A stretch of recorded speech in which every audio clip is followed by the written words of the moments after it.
joined by Austin. Austin has been a client with us for over 1.5 years, and Austin has been quite the business owner and entrepreneur. And today I'm super pumped, Austin, to have you on board to talk a little bit about your journey, how you basically went from zero to 15 million in rev, as well as 5 million in profit in 4 years in your online journey.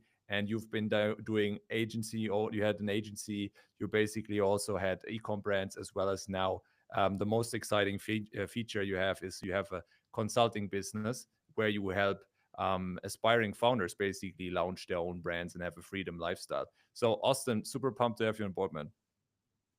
Grateful to be here. Excited to chat. I love a good podcast. Nice. Yeah, I think this is going to be super value driven and value packed, because Austin is one of the guys you guys will see now as you're watching this. Austin is a real executor. You know, Austin joined us. Austin, I know we met basically in Dubai at Affiliate World beginning of 23, right? But actually, we Mm. talked already before. I think, we did a podcast way back. Remember when we did the first podcast, and it was like you were also so deep in high performance, and you were already super dialed in. And then basically we decided to work together, help you basically get dialed in. And since then you have done a lot of stuff. I mean, since then you had your own agency that you basically transitioned out of. Then you had like some ecom brands that you scaled, and now you've built basically a consulting business from scratch to like multi seven figures already. So, Austin, walk us through a little bit. How was that journey from you starting out to what you're doing now? If we dial it all the way back, I started making videos for local businesses. I picked up a Mhm. camera at 16 because my mum bought it for me so I could vlog a football trip I did to Spain. It was a terrible vlog series. It's unlisted on my YouTube channel right now, but that was my first experience of making video content because I'd see these YouTubers and I thought that would be really cool if I could make Mm. money with a camera. So I Yeah. started experimenting with that. That led to a few paid projects. And then I saw an ad on how to build a social media marketing agency halfway through my last year of high school. And at that point, I'd already thought about, is there something else out there that isn't university? Is there a different way I could do this? Could I make money an alternative way? And when I saw that ad, something clicked and it just switched. I was like, I need to do this. I swapped all my subjects at school in the middle of the last year. The teachers were like, what are you doing? You've got 6 months left. Why are you swapping everything? But I Yeah. did it because I felt like it had to be done. I had a gut feeling. And from that point onwards, school finished, built a video production business, which was me as a freelancer at the start, then turned it into a business with editors and VAs. Mm. Then that turned into an agency when COVID hit, and I was forced to bring it all online. Couldn't record video content anymore in person for my clients. They shut their doors. Didn't need video content because why are they marketing right now? So I Yeah. switched to making video ads for ecom brands. Stuck at that for a few years. Got really excited about ecom because we're making these ads for ecom brands. They were getting great results. And I was like, this is cool. Maybe we should try this. And that took me to the next season of my journey, which was building ecom brands. Did that full time for a few years and I still run them now. And then a year and a half ago, I launched my education business, Freedom Club, with my two best mates and co founders, Will and Josh. So we've just been focusing on that for the past year and a half, helping people live, I guess, the freedom lifestyle, being able to break free, do what you want to do, wherever you want, whenever you want, and just have a really fun and enjoyable life. And got a lot of fulfillment out of that. It's been a bit of a roller coaster, went through a lot of the common business models, but now my sole focus is on the e-commerce industry, but more specifically on the education side.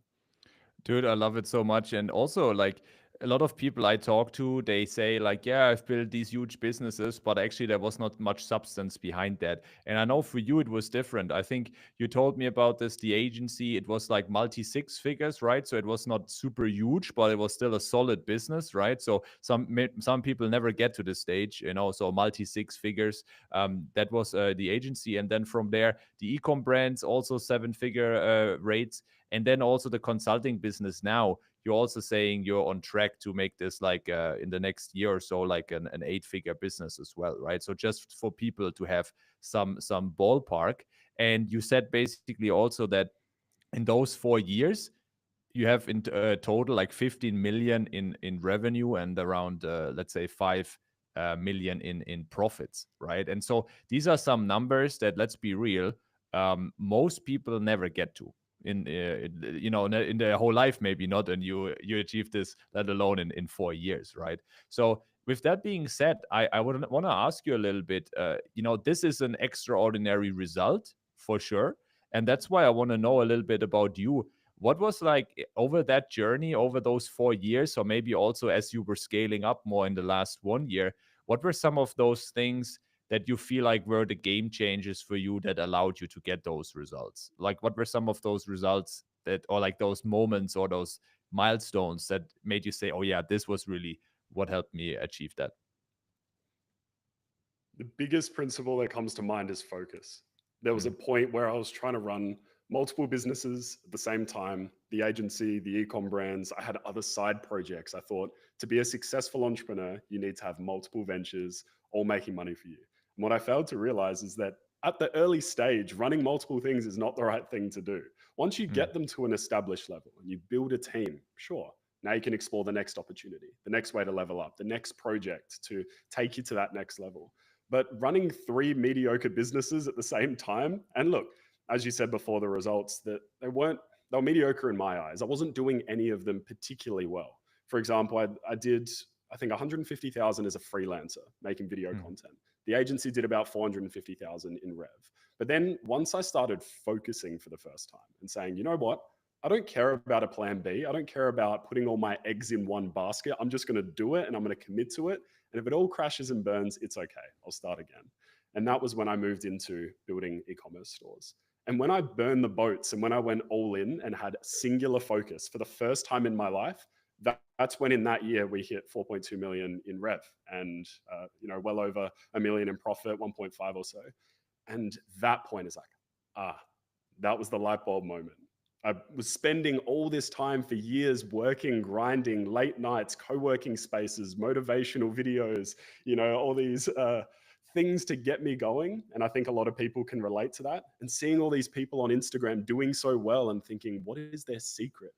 But then mm, when I just focused on one thing, and I didn't necessarily cut out all these bad habits or, stop scrolling on my phone. All those things aside, I wasn't eating particularly well at the time either. Put all those things to the side, which all these successful entrepreneurs say you need to do, put them to the side. I just focused on one thing. And as yeah. soon as I focused, then hit bigger results. I was like, that's the key. The key wasn't me choosing one of these business models. It wasn't that I woke up early every day. It wasn't that every day was a perfect routine, but it was that I was able to stick with one thing. So Mm. the biggest principle for me has been focus. And now whenever I catch myself trying to do other things, I'm always brought back to that focus. Love it. Yeah, I think that's it. It's this recurring theme that it always gets back to in business, right? How to be dialed in your focus as well, how to execute better and choose one strategy and stick to it.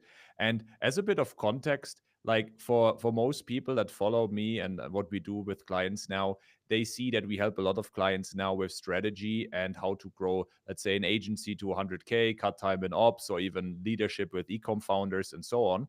But for you, when we met and when you said, "Hey, we should work together and should support you," basically for you, we didn't help you really with strategy. Like for you, you knew what you were doing, you had your focus, you know how you wanted to scale those brands, and you knew how you wanted to take it to the next level. For you, you basically said you wanted help with execution and be dialed in, right? So let's touch on that for a little bit.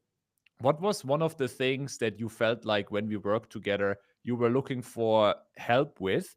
And what were like maybe those biggest game changers for you that allowed you to stay focused, to stay dialed in, and really, scale those brands to the next level? When I was starting out for the first few years, my routine was I'd sit down on my own schedule, get out my laptop, and sort of will myself into getting work done. No one was holding me accountable. No one had deadlines or targets that I had to meet. I hadn't promised anything to anyone. I was just working. And what I found is that, yes, there are times where you're extremely motivated. You might have a week where you do loads of work, you smash it, you do an amazing week of work, but then you fall off and you procrastinate more and you don't get as focused on your work. What I found partnering up with you and the team, and then obviously what I've tried to carry through now is accountability to someone else that is not me.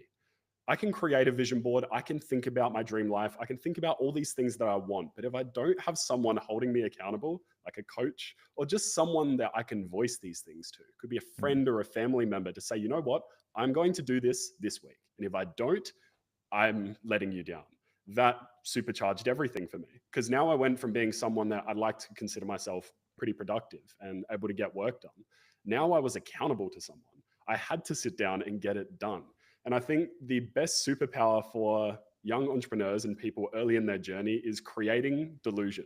You don't need to get things done. You don't actually, when you think about it, grand scheme of things, have to do the work. You don't.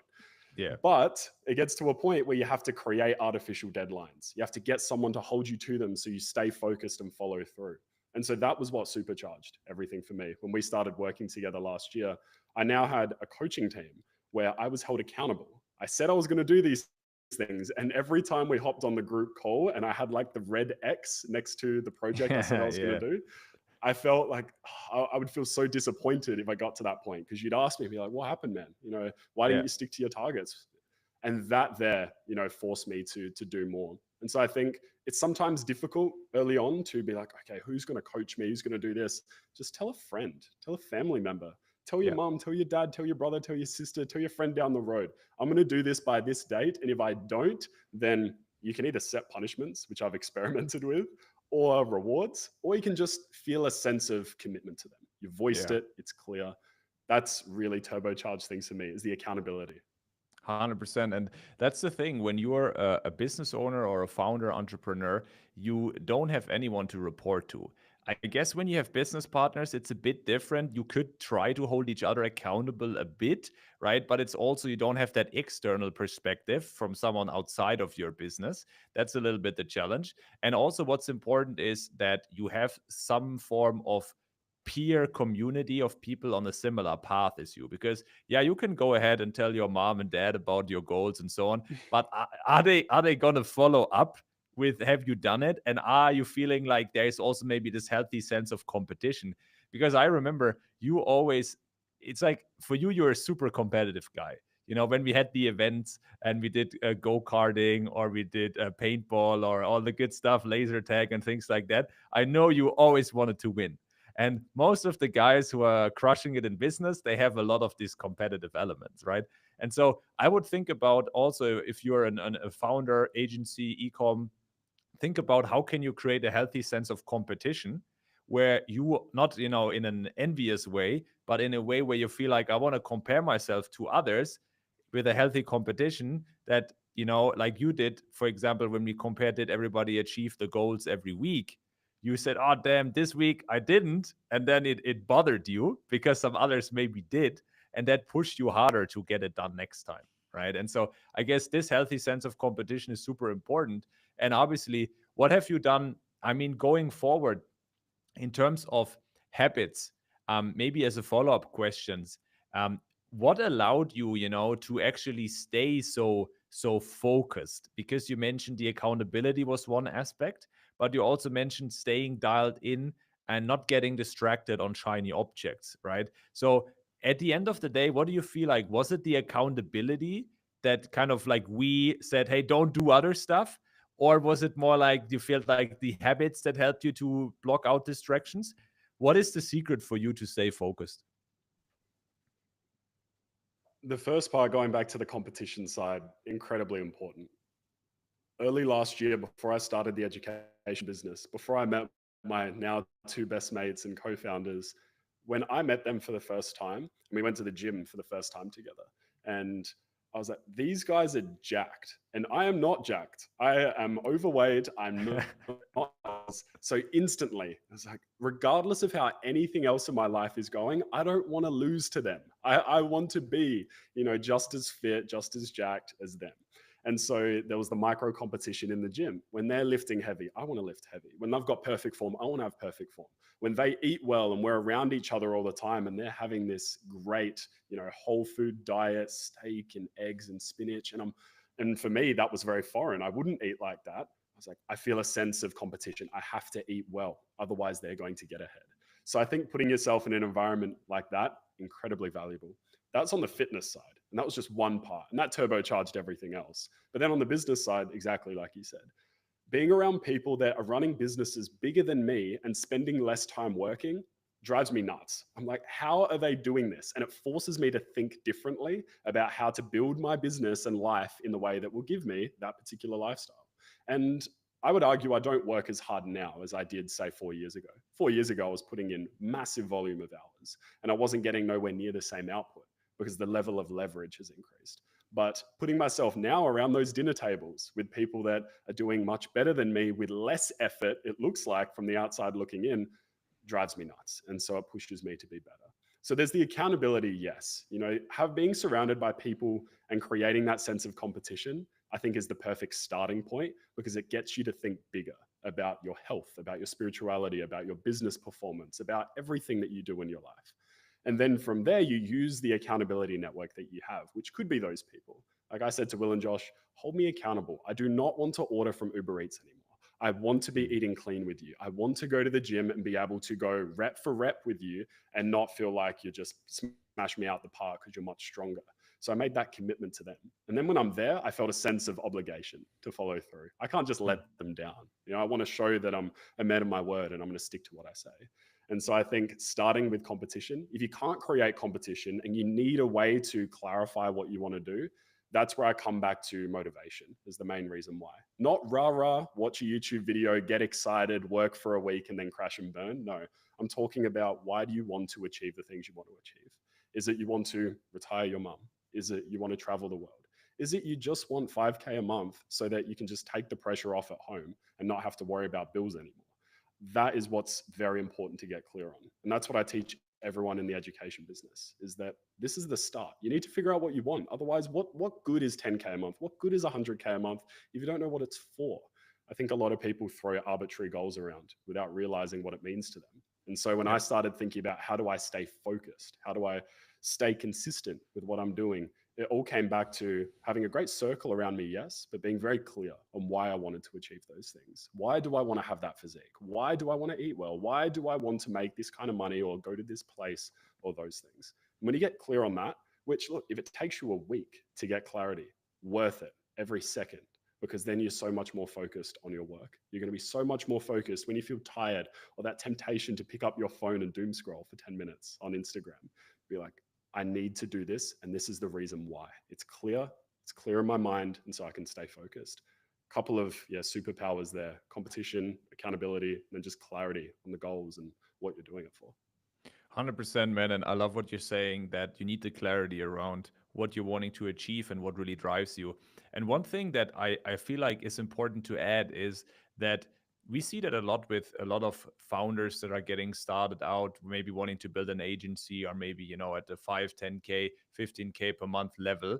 And what many people don't realize is that to be able to achieve your goals, you, especially for some periods of your life, you need to be willing to also sacrifice other things, because you cannot just say, hey, I'll have everything and I watch Netflix 5 hours per day. And you need to ask yourself, what are you willing to give up on to be able to achieve your goals? Because if your goals are really important for you, let's say you want to be in great shape, you want to be financially in a good position, and maybe have freedom of being able to travel. These are goals, let's be real, that 99% of the people in maybe on the whole planet will never achieve, right? Having all of this in one place. And so you need to ask yourself, what are you willing to also give up on and go through these phases until you achieve this? Because I think that's a big thing that, people out there don't talk about enough, is that entrepreneurship is difficult. It's not always easy.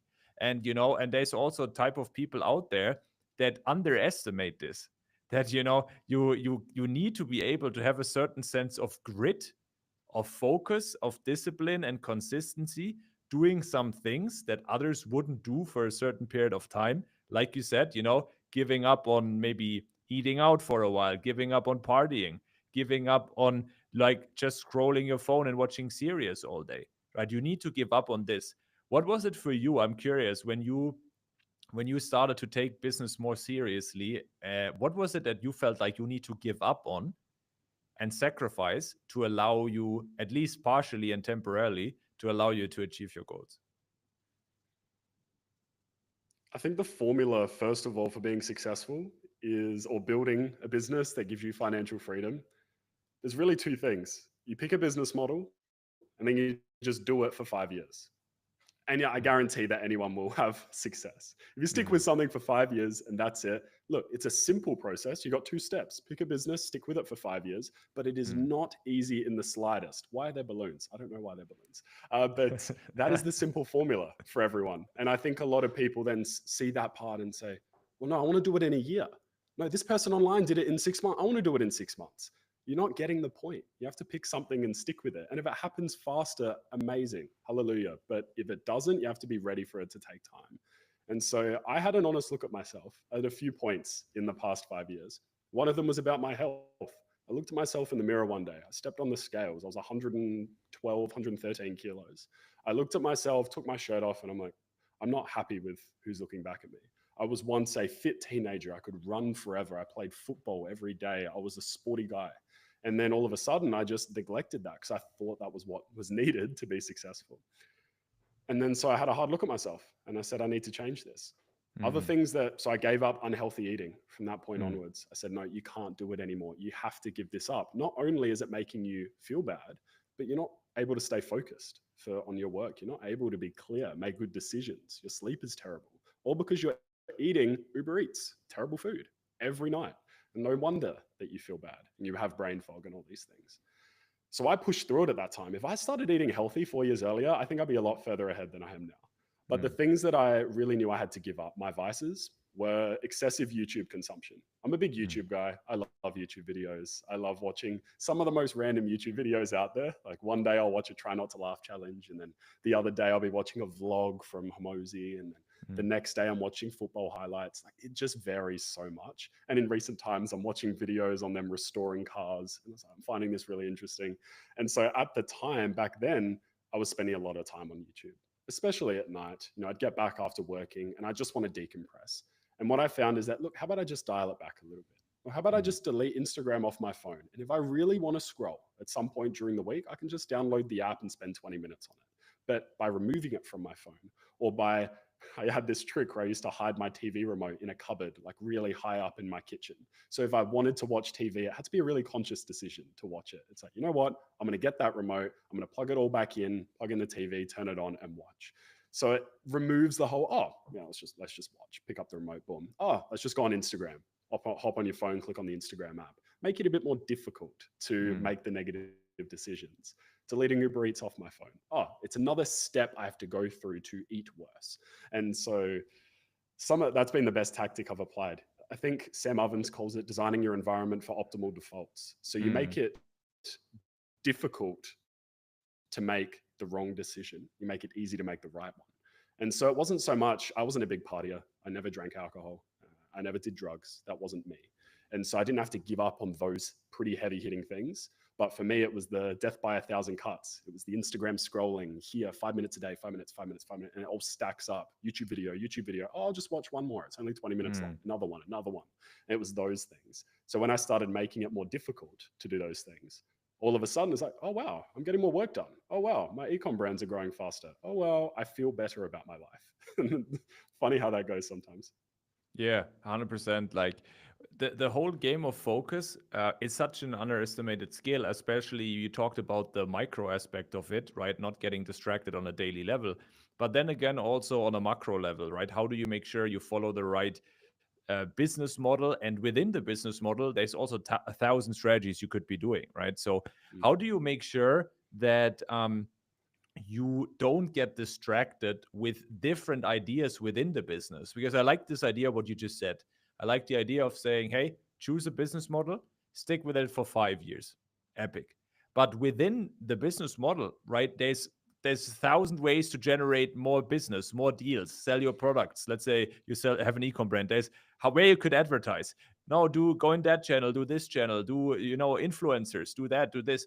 So, and let's say you surround yourself with a cool community of people, then you're even getting more ideas because for one guy this is working, for another guy this is working, right? So how do you make sure you balance this, that you keep things simple, you don't overanalyze it and have 1,000 strategies that you're testing out and maybe not doing any one properly, What was it for you? What's the tip of advice you would give that within that strategy, you're choosing one business model, you also keep it simple and don't get distracted on shiny objects and new ideas all the time? Pick one person and follow them blindly. Whatever Mm, they say to do, you listen to them. Of course, there'll be other ideas. There's other influencers that say use this brand new untapped method that no one's used before to acquire clients for your agency. Yes, there's always going to be something. There's always going to be a different way to do things. But I really like first principles thinking or breaking things down to the core.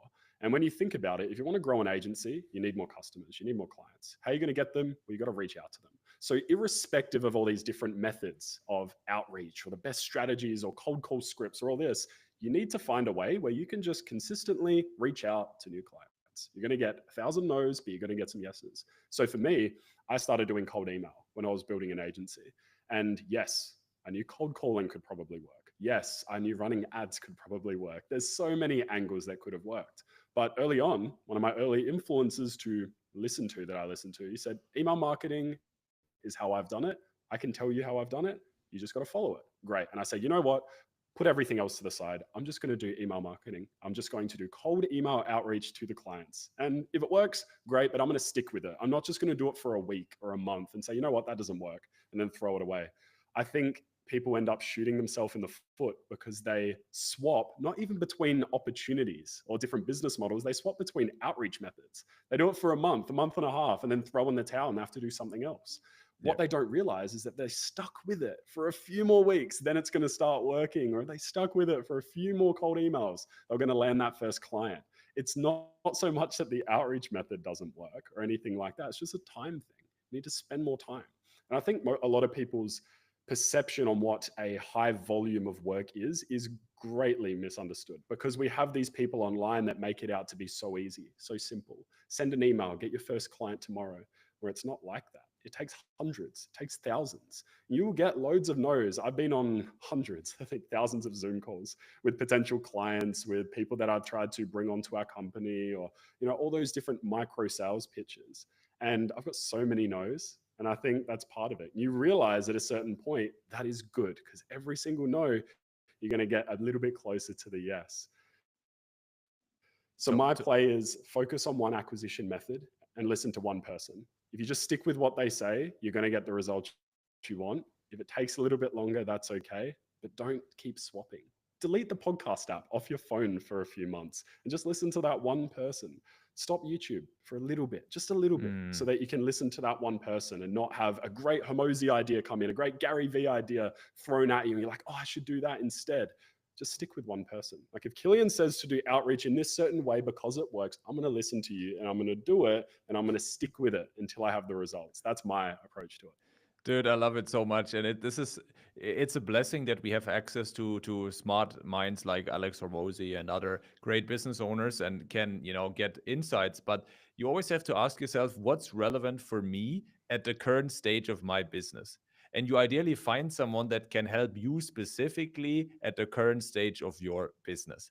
I think that's the secret, because the problem is, if you have tons of different ideas from tons of different people, that's the reason why one of them is not working. So for example, we see tons of agency owners, they juggle all these different outreach methods. They do cold calling, they do cold email, they do a little bit of ads as well, and then they also try to do content posting and go to conferences as well. And then they're Mm. wondering why none of them really works. And it's like, why don't you just do one, get it dialed in, get it validated, do it properly, get some outside help to get it done, and then from there, once that's working, take the next one. And I think most people could just, by focusing on one path, like you say, do it long enough, would probably solve their acquisition problems, right? So I think Agreed. super good point that you made there. And one thing I wanted to touch on is, what I love about you, Austin, is like, you're a guy that is really incorporating your own brand. So it's just for everyone wondering, your new business is called Freedom, and you basically help people literally acquire freedom by building an e-com brand, that supports their lifestyle, where they can travel the world like you're doing it. So just as a quick heads up, you basically recorded um, course material for this brand across the globe, basically. That was crazy stuff. I've seen you travel through, where was it? Like the Sydney Opera House, the Colosseum, in wherever in Rome, and like all across the world, and in front of these iconic places, you recorded that course material, which is pretty sick. And so that leads me, of course, to the question, how do you do it when traveling? Like, I see you traveling quite a bit, right? Across different places, living in different places, Europe, Asia, Middle East, everything. And so, how do you do it when traveling? How do you still keep productive and balance also all these things, these other habits that are important for you? Last year, I experimented for the first time with bringing my monitor with me everywhere. And so Oh, I got a second suitcase, I packed it up, and I started traveling with it. The reason why is because back in Adelaide, my hometown, before I started this whole freedom lifestyle and traveling the world and seeing all these cool places and working abroad, I had a desk set up at my old apartment and I'd work at the same desk every day, just constantly. And I really missed that. I missed having my desk, funnily enough. The travel was great, but it got to a point where I was like, I wish I just had my chair. I wish I just mm, had my microphone that it's all set up the right way, my lights, my this, my that. And I just didn't have that. And so what I tried to do instead was, if you're traveling and that's an important part of life for you, then I find the best way to be more productive is to, first of all, have a work environment that is away from people. Now, this just depends on who you are. Some people like working in a co-working space. They feel a sense of accountability in a way to everyone else. They're not going to sit scrolling Instagram in the middle of a co-working space because everyone's going to look at them, even though mm. no one actually cares what you're doing. But some people like that. For me, I want to sit in a room by myself. I don't want to be interrupted. I don't want someone to walk past and be like, "Hey, how's it going, man?" Like, that's just drives Yeah. me crazy. And so for me, wherever I'm traveling, I need to find a desk set up in a part of the house, or I put one in my room. I have bought desks online before and then left them at apartments or Airbnbs, because Mm. I was like, the work and the focus for me is worth so much more than the $80 to buy a desk from IKEA. Like, it's Mm. worth it to just get it and leave it there at the Airbnb. So yeah, all the Airbnb hosts, no worries, you're welcome for me adding extra furniture to your apartments. Nice. And my friends do it too, because it's worth it. It's worth all Yeah. the money. I've done it with monitors too. So when I'm been traveling around, the key thing for me is just keeping the setup as consistent as I possibly can. The environment's different, the place where we are is different, the routine is slightly different as well, different gyms, different food, different rooms in general, because we're always moving around. But what stays the same is my work setup. What stays the same is my task management, how I'm always using Notion to break down what I need to do each day. All these things stay incredibly consistent, because then it doesn't matter where I am in the world. It's like, cool, I got my to-do list. I've got my list broken down in Notion. I've got my vision board here. I've got everything clearly laid out. So tomorrow I could pack up shop, and I'm actually doing this in 2 days' time. I'm going back to Adelaide, my hometown, for a bit. And so I know when I get back there, yes, I'll sit in my old room at my parents' house, because they will not let me stay anywhere else when I'm back in Adelaide. They're like, no, you come home Nice. and you Yeah. stay here. And it's Yeah. like, okay. So when I'm set up there, as soon as I open the laptop, I'm just locked back in, because Mm. it's the same. It doesn't change. So I think that's the superpower of staying productive while traveling, is not, well, I'm sure there's supplement stacks you could take. I'm sure there's certain routines that would give you more peace and focus. But for me, I like to keep it incredibly simple. If I just have everything laid out on my computer and it's mapped out, not just a day in advance, but if I have a week, a month, a few months, a year, mapped out as clearly as I can, then it doesn't matter where I am. Work has to be done. Job's not finished. Got to tick off the things on the to-do list.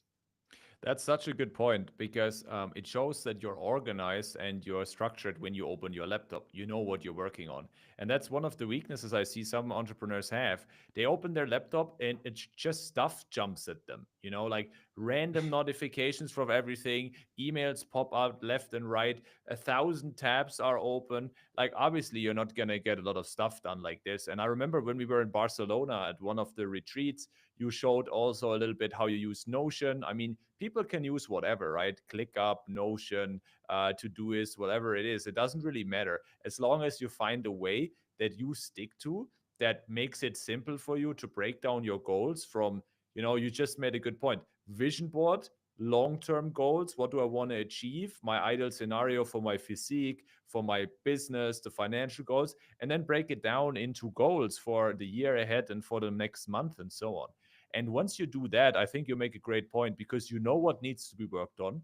You find a simple way to execute it, and then you can just travel. And as long, I think the thing that's key though is that you find a way to stay productive, not get distracted by other people, find your style of working, and then you can get stuff done, right? However, I want to ask you, how do you Mm. do it, especially when traveling?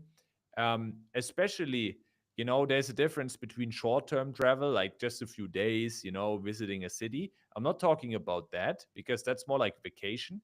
I'm talking more about these, hey, for a few weeks somewhere, or maybe a month or so, or changing locations every few weeks or a few months down the road, right? How do you do it then? Especially, how do you manage, for example, those three areas, health, wealth, relationships, right? So, how do you do that? Like, how do you juggle all of these three areas, maybe even with changing locations? What's your approach for staying dialed in there? Super simple strategies that I've picked up from the past 2 years of traveling full time.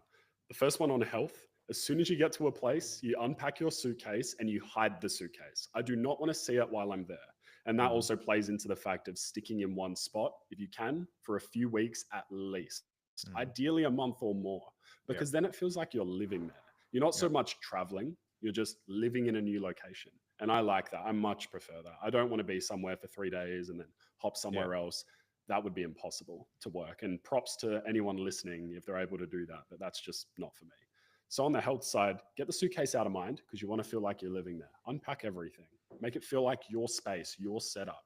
If you have a desk in your room, get it set up how you like and face it towards a window so you're getting natural light. All of these basic principles. On the other side of health, eating. So I think the thing with eating whole foods and eating a clean diet is that regardless of where you are in the world, you're probably going to have access to those things. Like most places in the world, I think it's safe to say you can get some eggs or you can get Mhm, some red meat. And it's yeah. not too difficult. It's not like, oh, I have this complex meals. Just keep it simple. And that's really helped me over the years. Is that, yeah, you go out and you eat and you have dinner with your boys and all that stuff. Or you might go on a date here or there and you're having something different. Maybe you get dessert because she wants a dessert as well. But it is what it is. But overall, from a consistency standpoint, just keeping the diet simple as best as you can. And then the last part is I always try and find a local gym that is close to the Airbnb or the place we're staying, even if that means that we're choosing between two places to stay, but one of them is closer to the gym and closer to the beach, for example. So I could go and Mm, jump in every day or, go in the sun a little bit more. We will pick the one, me and my mates, that is closer to the gym and closer to the beach because we know that it's going to be easier to make the right decision. If it's a half an hour drive to get to the gym, you're going to start thinking, oh, I can't make it today. I'm yeah. too busy, schedule's too big. But if we design it in a way, we design our environment and our travel to make the right decisions, all of a sudden it's so much easier. And if I think back, over the past year, 2 years, where we've been situated and the locations we've chosen, it's always been really close to a gym. It's always been really easy to get access to a good supermarket or get healthy food. It's been pretty close to the beach in a lot of these places. So if we want to go spend time in the sun or go in the water every morning just to wake up and take care of your health, then you can do that. It's not a difficult thing to do. So that's the health side. Wealth side on the travel is just having consistency with the work that you're doing, having a good to-do list, breaking it down exactly as we said, dream life. And the reason that I like painting out the dream life first and why I think it's good to start there is because you basically create a vision board. And I say this to Mhm, everyone when they don't know yeah. why they want to do what they want to do. You create the vision board not so you can look at it and manifest it. Yes, there's probably a degree of power to that. But why I do it is I want to create this so then I can calculate what the dream or target income is to achieve this Mm, lifestyle. I know that's what I good. want. Do I want this car? Do I want to live in this place? Do I want to, take care of my family or have this or have that?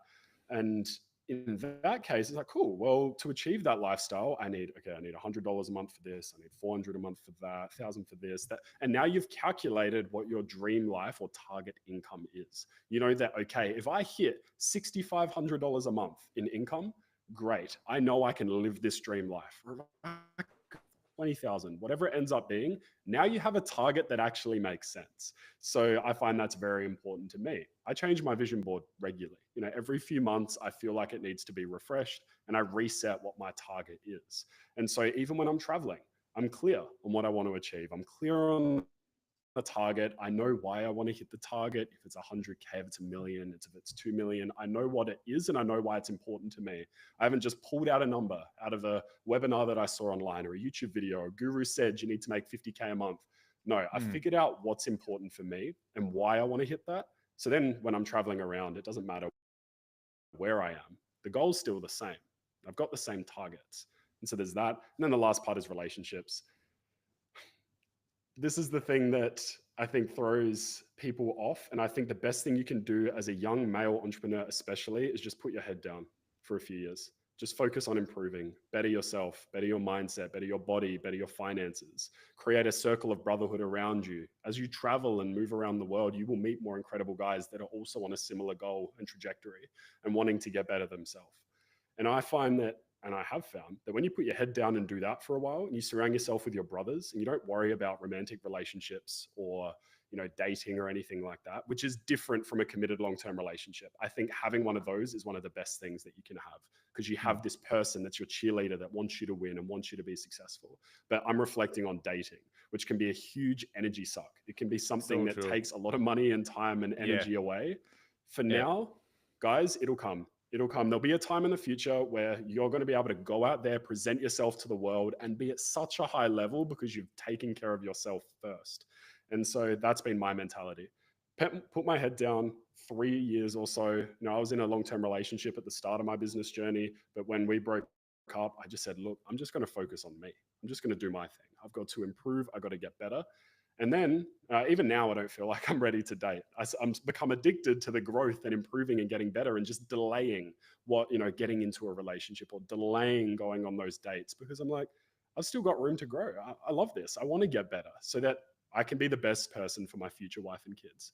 And that's how I always frame it. And so some people, they want to go on dates, but it's a trade-off. Like you said before, if you're going out there, you're traveling the world, you're this amazing young entrepreneur that's kicking goals, making all this money. Yes, you're going to want to, I guess, go on those dates sometimes. You're going to want to do this or that. But I find that if you just don't do it for a little while, delay it a little bit, then in all honesty, the access to certain levels of women that you will have later on is just much better. You'll meet the people that are like, I really respect the work you've put in on yourself over the past few years. I really appreciate how you're just so clear-minded and you take care of me when we're together and, you just have your life sorted out. That's extremely desirable to, the kind of women that you probably want to attract as a driven guy, a motivated guy. You want someone like that. And I've just found that when you focus on yourself, you end up attracting better women in your life as well, not just better friends and brothers and people around you, but you also attract the kind of women that you want that could be great long-term partners. They could be your cheerleaders. They could be the people that will help you push for higher goals. But that's how I manage the health, wealth, and relationships while traveling. I love that. And it's a general mindset that's applicable for men, women, anyone really. Is like instead of seeking stuff from others, what you're really doing is you're making sure that you are someone that can provide value to others, right? So you're first looking, hey, I'll have my life sorted. I'm financially stable. I'm someone that learns, improves, reads things, personal development. I'm healthy. I'm fit, and I'm also, like stable psychologically, emotionally, and so on. And so once you have all these things and you're continuously working on yourself, it's almost like that people feel like they want to be part of the ride. They want to feel like, oh, this person is going places. This person is not, staying in the same place. This person is developing. And I think once you're building this momentum, that your life is actually exciting, that you are doing stuff, you're growing, you're developing, then it's almost, I would say, when you surround yourself with the right people, this happens almost naturally because you don't necessarily need to then go out and seek people specifically. It might even happen that, let's say, you go to a conference where other entrepreneurs are, or you go to some masterminds or some networking opportunities and you find someone that even would be a fit for you on a romantic level, right? So I think super important insights here. It's super key. Start with yourself first and build your life first. One thing I wanted to add to the vision board thing, I love this idea. And when what a lot of us do is we calculate, like you said, of course, the lifestyle that we want to have and how much that would cost us, right? But a lot of the things we do is also future driven, right? So we think about I want to build this business to that level in the future so that I can allow myself these things. So how I'm curious, Austin, how far yourself are you thinking out into the future? Because let's say we're talking, let's say for someone that's maybe in their 20s, end of 20s, beginning of 30s, depending on how far you're thinking out in terms of your goals, you might be calculating for buying a house someday, raising a family, maybe even paying for the education of future kids, right? So all of that, and the more you're going out, the more complicated it's going to get to have a specific number where you want to get Mm. to in your business to get this. Because I can say, yeah, right now, what do I need? I need that much, that X amount, right, to live a lifestyle. Cool. But I don't know how much I need in 5 years, in 10 years. And that in the end determines also how big you want to grow your business, right? And how far you want to go. So how do you do it yourself, Austin? How do you calculate these numbers, and how do you kind of set the targets for yourself then? I've gone through a lot of vision board iterations, and I was actually, funnily enough, before this call, going over and revising mine because I thought it was a good time to, coming towards the end of the year, 2 months left. Let's just refresh on what we're doing this for. And when Yeah. I looked at what was on my vision board or previous ones, I had images of, a house that I wanted to live in, or future wife and kids.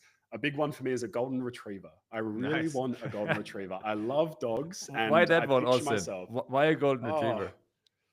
because they're the best dogs. They're just so fluffy and they I'm love gonna you and they're challenge so you. goofy. I think the Roddy is much better. A Rottweiler is much better. Okay.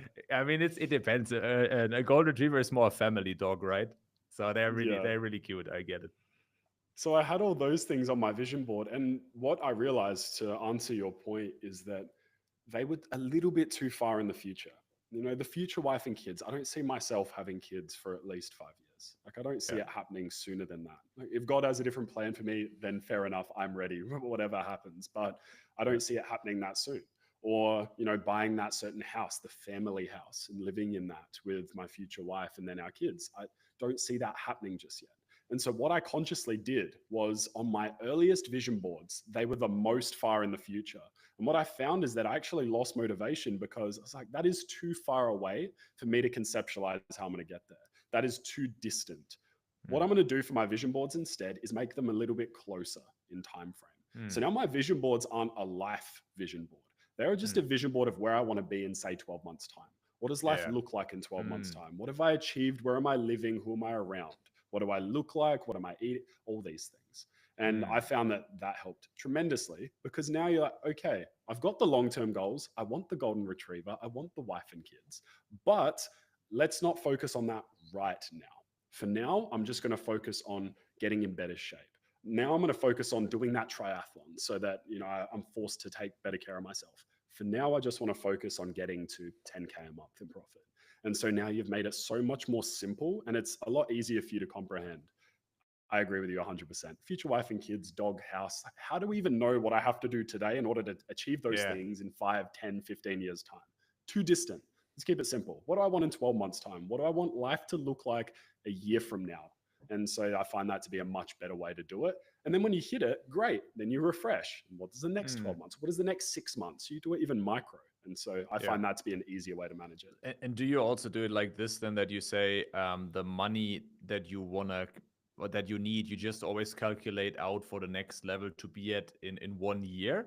Or do you, for example, when you make plans for where do I want to go to, what's my macro plan for my business, right? When you said, hey, going having ecom brands and then consulting businesses, and then you may maybe have some bigger moves long term, like do you actually set yourself a target number that you want to hit with your businesses, or do you just think every 12 months out from lifestyle iteration to lifestyle iteration? The frequency at which I update the goals is far less than 12 months. I use that as an example for, on the past few years, like what's been the average time I've reassessed big targets and adjusted them. But for me, it's been a lot faster in more recent times because things are changing so quickly. For example, our team was at 30 people like 4 months ago, 5 months ago, and now it's at 68. And it's like things are changing so fast that having a goal for 12 months time, it's like things change so quickly. We might hit that in 3 months. We might hit that in 4. And so forecasting and planning this whole 12 months out when things just change like that. We launch in a new market, numbers change. Okay, this got to adapt. I find it to be smaller timeframes works better. So that's why instead of having the long-term vision board, you have Yeah. one that's shorter term. Having the super long-term goals, how about we just think, what do I want to achieve in the next 6 months? Keeping it Mm. really concise and small. Yeah. But overall, I still use business goals stem from the kind of lifestyle and life I want to create. And so for my education business, for example, Josh, Will, and I had very honest chats, and we still do, about what we want the business to look like and the life that we want the business to give us. And Yeah. so once we were clear on that, great. Now, what would the financial amount need to be for us to all have the lifestyle that we dream and desire? Great. And now we backtrack from there. You see, it still starts with a vision, and then the vision Mm. turns to the goals and the monetary amount, and then the monetary amount becomes daily targets. No, I'm But thinking all even the way there, you're down. thinking just 1 year out, or do you also think, for example, hey, where do I want to head the business to in the next 5 years? Do I even plan for a potential exit? Do I plan, Mm. like, do you think anytime bigger than 1 year out where you want your business to go? And do you then also try to, because like think about this in business, I see this challenge with myself, with other founders I talk to. You could always say the goal is make more money than previous year, right? But Mm. the question is also, is there any end goal? Is there any end level where you say like, now, I want to hit 10 million, and then after that I want to hit 50 million, or you know what I mean? Like, do you have like a specific number that you want to hit to, or is it for you just always more? Like, do you know what I mean? The years out Mm. down the line, or do you not even think about that and you think year by year ahead? I think even less than year by year ahead most of the time. Reason Yeah, why is because I love the game of building. I've realized that I that's it. get immense levels of fulfillment from building. And so it's not so much about me building the thing or having it built, getting to 10 million, getting to 50. It's the person that I would have had to become and the leader Mm. I would have had to become and the entrepreneur in order to build a business to that scale. And so that's why I think on the shorter time frames. Yes, there's merit and argument to be made of here's our long-term goal, and we still have them, the education business. We want to, right now, that's not even long-term. We want to donate X amount to philanthropy by this time frame, but it's not a 10-year target, it's a 1-year target. Right now, it's actually got 2 months left to the end of the year, which is our target to hit it by then. But we only set it 6 months ago. And so I find that with targets, you can go both ways. You can say, you know what, I'm going to build this thing, 10-year target, exit it for X amount. I've just adopted a mentality of I enjoy playing the game. Like this is the most fun video game I could ever imagine, the video game Yeah, of life and leveling yeah. up and building things and traveling and all that kind of stuff. So instead of me trying to get too far out and trying to create these ultra long-term goals, I'll just do that for myself personally and the kind of life that I picture myself living that far in the future. But for now, I'm just going to focus on growing the thing as fast as I can Love and it. by whatever means necessary. And so I don't get too caught up on the ultra long term goals. I think it's Mm. good to have one, especially with our team size now getting a lot bigger, to have sort of what are we moving towards together as a team? Because I Yeah. think team members look to the leaders for that guidance and where we're going, just like a captain on a ship. Where are we heading?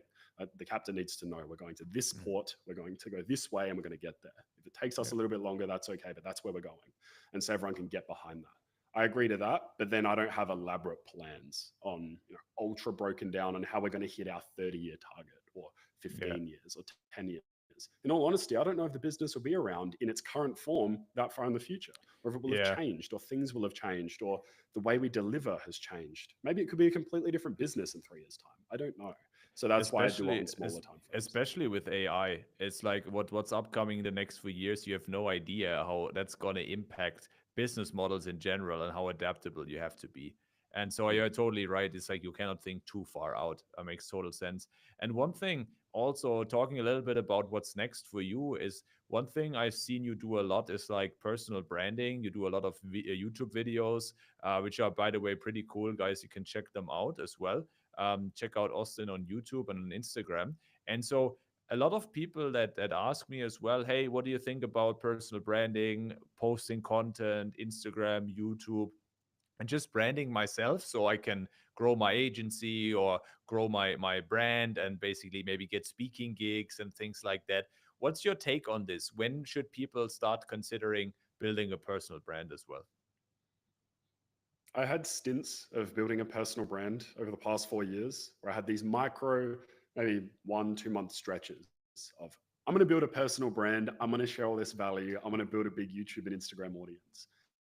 But what I kept coming back to was that you just need to put in more work. And then when you do start creating content consistently, people will have a reason to listen to you.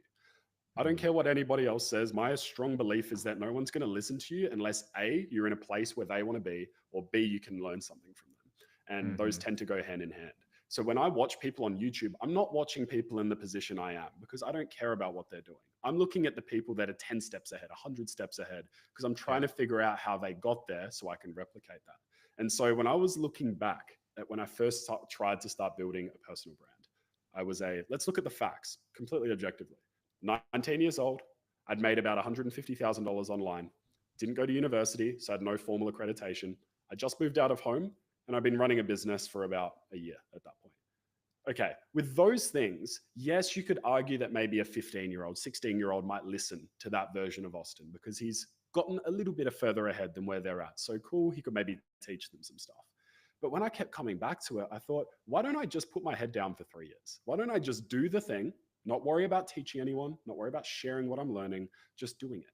And then when I come out and I create YouTube content, or now when I present myself online, and I can actually be a lot more valuable. And I found that to be the best thing to do. People want to learn from someone that's actually walked the walk. I wouldn't listen to all these people online. I wouldn't have listened to you if you didn't have a proven track record of helping people improve their performance, their business results, their productivity, their output. I wouldn't have listened because it doesn't matter how good of a communicator you are. If you don't have the credibility of actually doing the thing, I think it's very unlikely people will listen to you.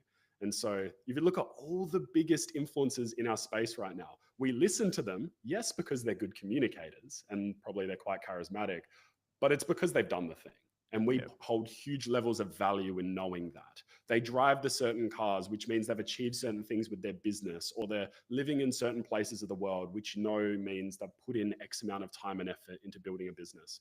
It's all those signs that they've done the thing. So that's been my approach with personal branding. And now that I'm doing it, I started doing weekly vlogs. Was it 2, 3 months ago? I've started making them. And I never thought I'd do vlogs. I thought it would be sit down value 10-minute videos, give you the top 7 Yeah. things you need to do to be more productive and all that kind of stuff. But what I found is that I'm just making YouTube videos now because I enjoy it. It's a lot of fun for me. It's also a sense of accountability. When I'm solo most of the time, I'm now accountable to a camera to make sure I do stuff during the week. Otherwise, why am I watching these vlogs? So now I do it for fun. There's no pitch. There's no CTA. The only CTA in my YouTube videos is go and follow me on Instagram. Because I Yeah. think if you want to see my YouTube life, you maybe want to see what life's like on Instagram as well, BTS, that kind of stuff. So that's my approach now. It's not an elaborate acquisition channel, but I just decided that's for me. For anyone else, Yeah. yeah, if you want to build a personal brand, I think it's about committing to it. It's about picking one thing and just sticking with building a personal brand, staying consistent. If that's the way you want to get clients, go for it. Be my guest. But my approach for personal brand was I want to do it when I feel like I can help people, and I want to enjoy doing it as well by making content that I enjoy making. Love it. And it goes back to what we discussed before. If you choose it as part of your business strategy, it needs to be in line, like not having a million strategies again and then adding branding on top. So you're spreading Mm. yourself thin. No, rather build something first, be able to have a team, outsource part of the work you do. And then from there, you have more time to actually put stuff into personal branding. Because I know, Austin, your business is growing, your team is growing, you're hiring more people, you actually have time to actually put stuff into YouTube videos. But if people out there are struggling to deliver for their clients and also getting new clients, and then, oh, now I need to also make YouTube videos. If that's your case, don't do YouTube videos. Like literally, Mm. just make sure you're getting more clients, then hire a team, outsource some of the work. So you basically have a business that runs also without you having to do everything. All right. So that's Mm. a gentle reminder here. And as a last question before we wrap things up, Austin, for you, I mean, what's ahead for you? Like you have done a tremendous job in the last 4 years and also the last 1.5 years. We worked together and got really nice results for your business, scaled to like 7 figures and the other business multi 7 figures. So what's ahead of you? What are some things that maybe people can look forward to if they check out your content, or what are your goals for the next year? On the personal brand side, my only goal is just to be consistent. There's no YouTube subscriber goals or Instagram follower goals or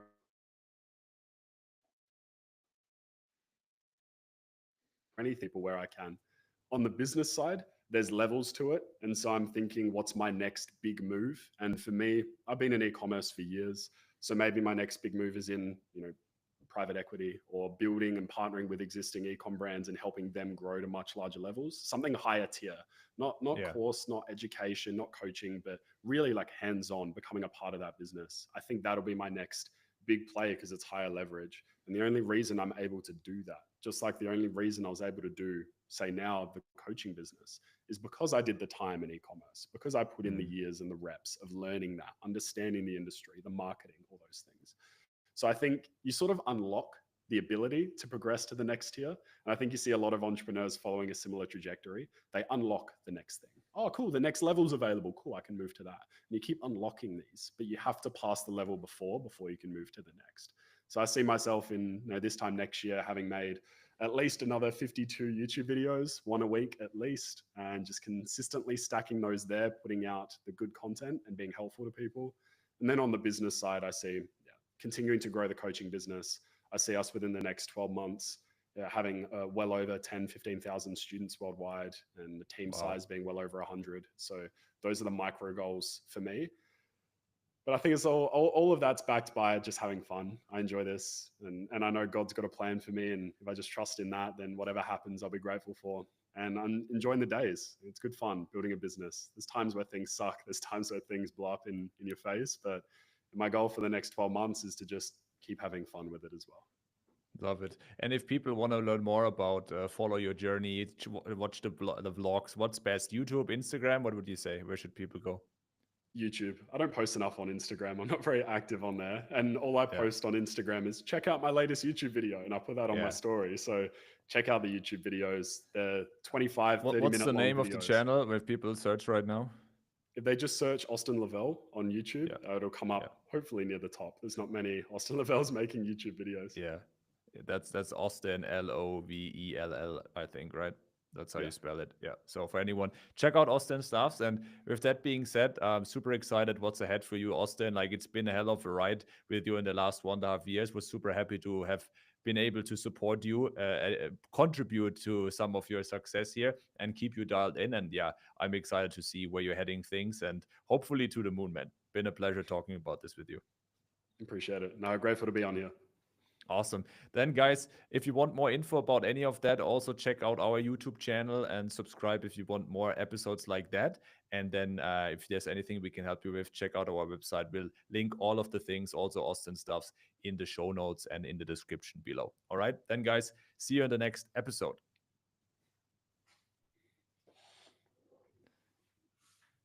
All righty. That's a wrap.